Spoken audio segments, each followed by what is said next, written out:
Hello, everybody, and welcome to the Get Unstuck series with myself, Sarah Archer. I'm a career and leadership coach, and I work predominantly with mid to senior women, helping them get more va-va-voom from their careers. So whether that's around confidence, success, or change, I work with them to help them feel more fulfilled and enjoy what they do. And I started the Get Unstuck series early this year because I wanted to kind of share ideas, tools, tips, techniques to help you focus on your career, because we're so busy doing the day-to-day job, we sometimes forget to think about our career development, what we want from our careers, where we're taking them. And so I wanted to kind of do a weekly or bi-weekly kind of reminder that actually focusing on your career is really, really helpful in terms of getting the kind of success and meaning that you want from your career. So they're always quite short and punchy, so around 15 minutes, with a whole variety of different topics. And obviously today we're going to be focusing on how to be more successful at interview. So if you are joining me live, I'd love for you to say hello. It's always nice to know there is somebody else on the call with me. Or if you're watching on replay and you've got a comment or a question, do pop it in the chat. I will always come back and check and try and answer those questions for you. And if you've got any questions today, do pop them in the chat, because I'd be very happy to answer them for you.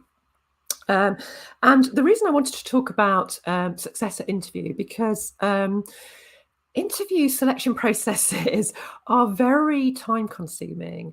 I mean, my previous background was in HR, and I've run selection processes up to chief exec level. But I think now they seem to be much more protracted and require a huge commitment from the candidate in terms of time and preparation and content that they've got to prepare. In fact, I was coaching a client last year who was going for a senior role, and he had 8 stages to the selection process. I mean, he did get the job in the end, but that requires a huge amount of commitment. And obviously you're meeting a whole variety of different people in those interview stages as well. So the commitment is large. So I wanted to kind of come on today and talk a little bit about prepping for success, because obviously you do want to maximizes your chances of success, because you don't want to have to be putting that energy and commitment into lots of different selection processes. You want to be successful in the one that you want to be offered the job for. So I'm probably going to do some lives in the future around interview technique. But today I wanted to kind of focus on mindset, because you can have the best technique in the world, but if your mindset is not where it needs to be, that's going to make it harder for you to be successful. So I wanted to focus a little bit on mindset today to help you sort of think about how you can prepare now, even if you haven't got an interview looming, to increase your mindset around your positivity, your mindset around interviews. So you could ask yourself the question, how do you feel about having an interview? Do you love them? Do you hate them? I mean, I've run a lot of interview workshops, and often there might be one person in the room who actually likes interviews, but the majority of people find them a challenging experience, shall we say.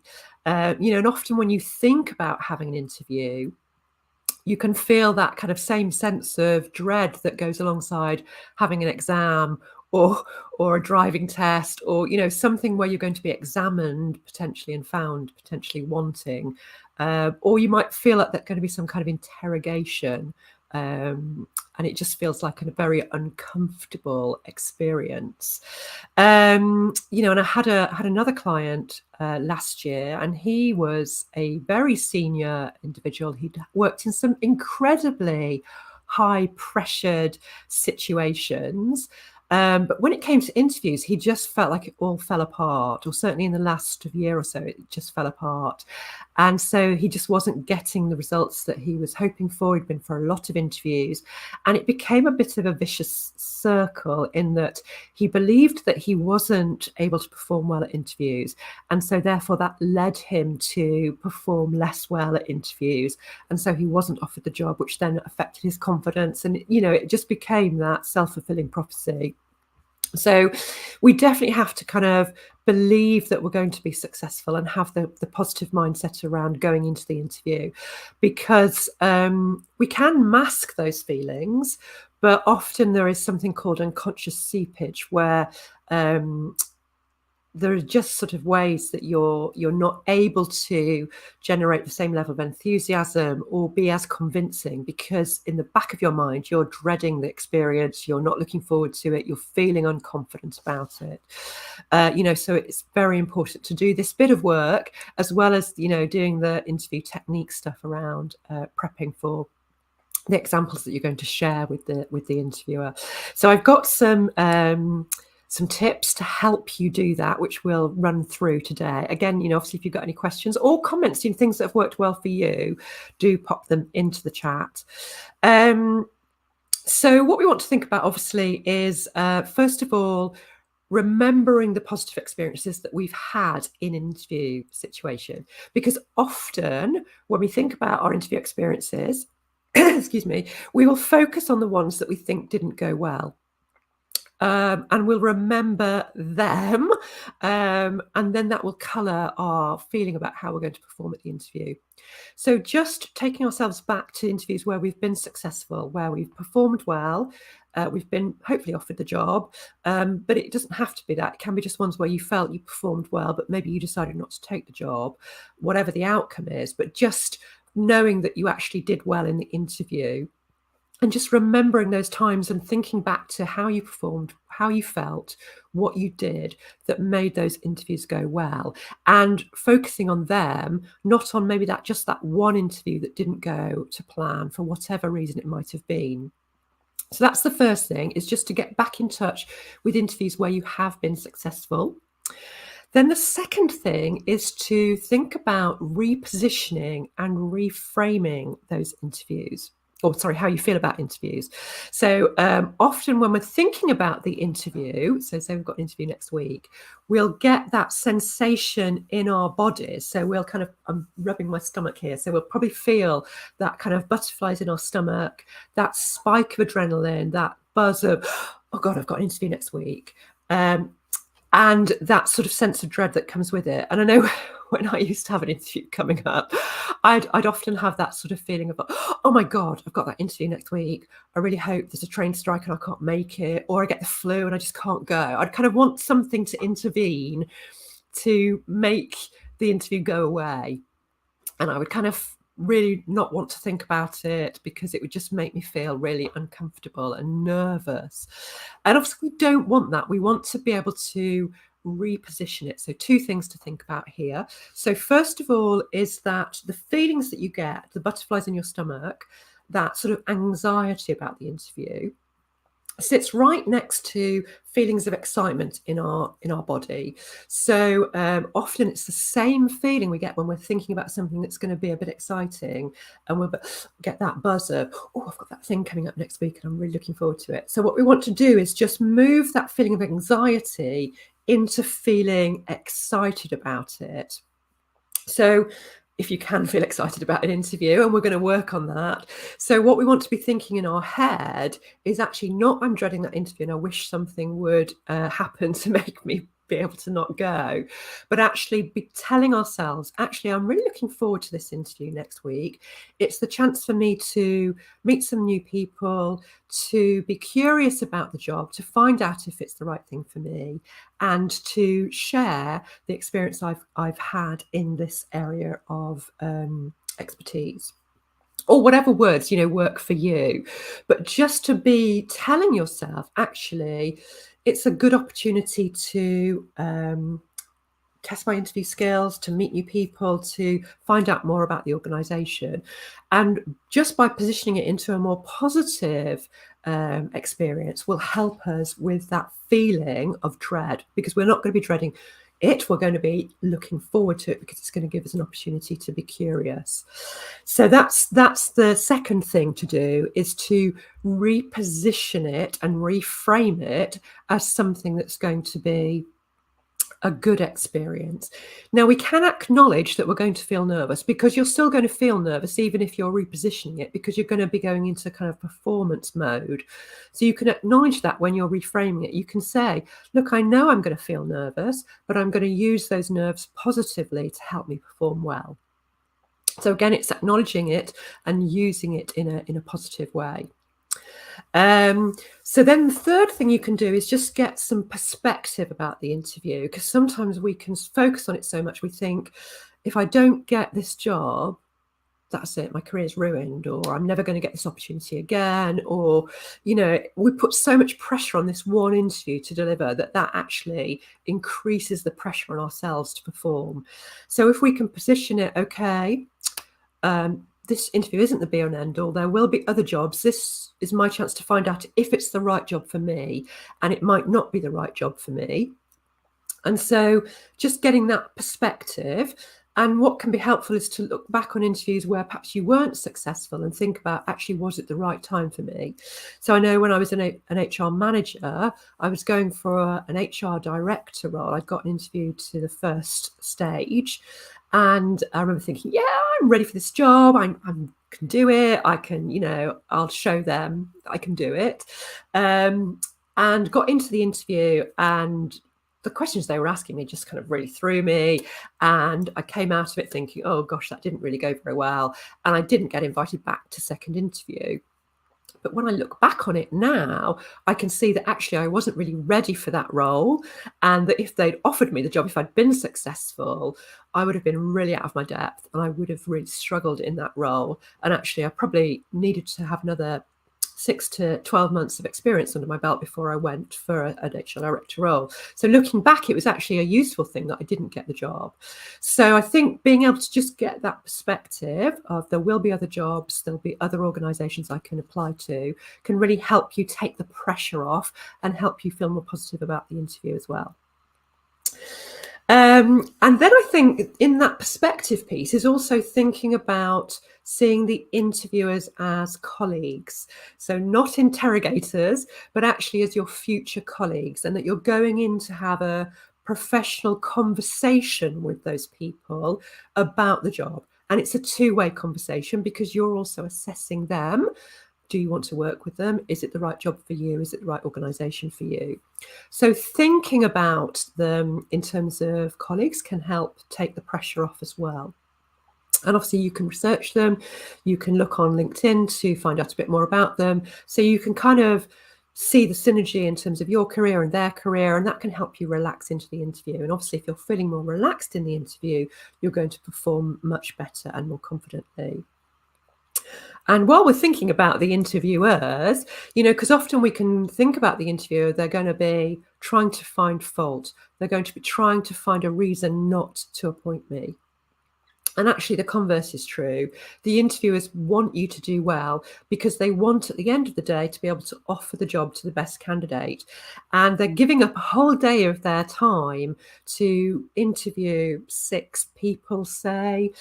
So they really, really want to appoint at the end of the day. They don't want to have to do another round of interviewing because they didn't appoint. So they want you to do well. They're not trying to catch you out or to find your flaws. They want to kind of have a good evaluation of you. And if you think, they're looking for kind of 3 things. They're looking for, can you do the job? So do you have the skills and capability and experience? And obviously in a future session, I'm going to be talking about the techniques you can use to demonstrate that. Then they're going to be looking at, will you do the job? So do you have the right level of motivation and the enthusiasm for the role? And obviously the more positive you're feeling about the interview, the more genuinely you'll be able to convey your enthusiasm and interest in the job. So again, the kind of mindset work is really important there. And then they're looking at, will you fit in? So do you have similar values? Are you going to be a good fit in the team? And also, can I work with you?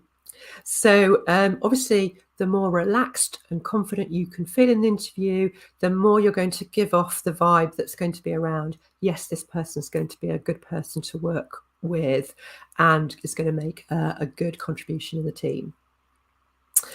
So then I think I'm on 5 now, it might be 4. My next tip is around affirmations, because these can be really helpful when you're trying to create a more positive mindset. So these are about changing our kind of thought patterns in the brain. So our thought pattern in the brain around the interview might be, oh God, I'm dreading it. I don't know if I'm going to be successful, or whatever you might be saying to yourself. And we want to change it around. We want to have an affirmation. So that's 1 or 2 sentences, statements that might be something around, I'm really qualified for this job. I've got X skills and X experience that's going to be really useful for them in this role. They will be lucky to appoint me. So something that's really positive, and also saying something about, your level of confidence in the job. They'll be lucky to have me. So repeating those affirmations can make a real difference, because the brain likes repetition. And the more you can repeat that statement, the more the brain will value tag it, will understand that it's important to you, will go to that as a default rather than going to that kind of negative statement you have about the interview. Now, you might be a little bit skeptical about affirmations, but they do work. I had a client, she was going for a senior job in a big tech firm and was feeling a lack of career confidence because she had a bit of a bruising experience in her current job, which was partly why she wanted to leave. And so we were looking at interview technique for the interview that she'd got coming up, but also doing some mindset work around her career confidence. And I gave her the affirmation idea. She was really skeptical. She was a bit like, oh, it feels a bit woo-woo. I'm not sure it's going to work for me, but I'll give it a go. So she texted me to say, a few days later, to say she was walking around the house repeating it. While she was making the kids dinner, she was repeating it. She was taking the dog for a walk, she was repeating it. And she was beginning to feel that it actually was beginning to make a difference to her, to how she felt about going into that interview situation. And she did get the job. Now, obviously, we can't attribute it just to the affirmations, but it definitely helped her to feel more positive and more confident going into that interview situation. So it could be something that you could experiment with. And then my last tip for you is around visualization, because the power of visualization is super important, and it's got evidence to show that it does work. So visualizing the interview going well, not just once, but on a number of occasions, can be really powerful in ensuring that actually it goes more like that on the day. So, obviously, as I said, you can find out on LinkedIn who your interviewers are and look and what they look like. So you can imagine yourself walking into the interview room confidently, if it's a face-to-face interview, or logging on into the Zoom or Teams interview confidently, smiling, greeting those interviewers, answering the first question they ask you really positively and confidently. You can visualize more interview questions going well, but certainly that initial moment in the interview, or moments in the interview, the kind of the first few minutes in the interview, are super important in establishing rapport, impact, and sort of setting you up for how the rest of the interview is going to go. So spending time visualizing that initial first, say, 5 to 10 minutes in the interview can be really, really helpful. Now, visualization has been evidence-based. So they have done research around it. There was particular research that was around sports, and they had 3 control groups. It was around basketball. So they had a control group who went and practiced shooting the ball into the hoop over a time period. They had a control group who did nothing, no practice or any kind of visualization. And they had a control group who just purely visualized themselves successfully shooting the ball into the hoop, but did no practice. And then they obviously tested them. The control group who just visualized shooting the ball into the hoop did as well as those that practiced shooting the ball into the hoop. And obviously the ones who did nothing didn't do that well. So the power of visualization is incredible. So that could be something else that you could experiment with, is just using visualization to help you feel more confident and have a more positive mindset about going into that interview scenario.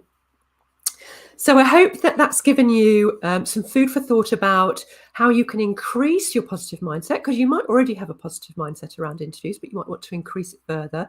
Or if you feel you dread interviews, how you can actually sort of turn that around and feel more positive about going into that interview situation.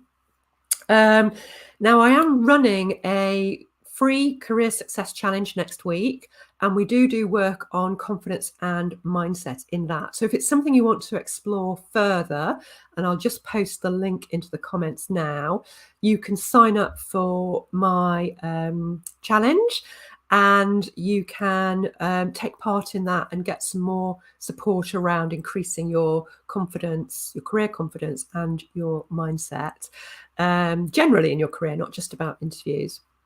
So I'd love to know what you thought about some of those ideas, if you've used some of them before. So do pop some feedback into the chat for me. That would be great. And I'll be back in 2 weeks' time on Wednesday, 12:15, with some more tips around getting more career success. And obviously I'm going to do some more interview techniques as well in the coming months. Have a great rest of the week, and I'll see you in 2 weeks' time.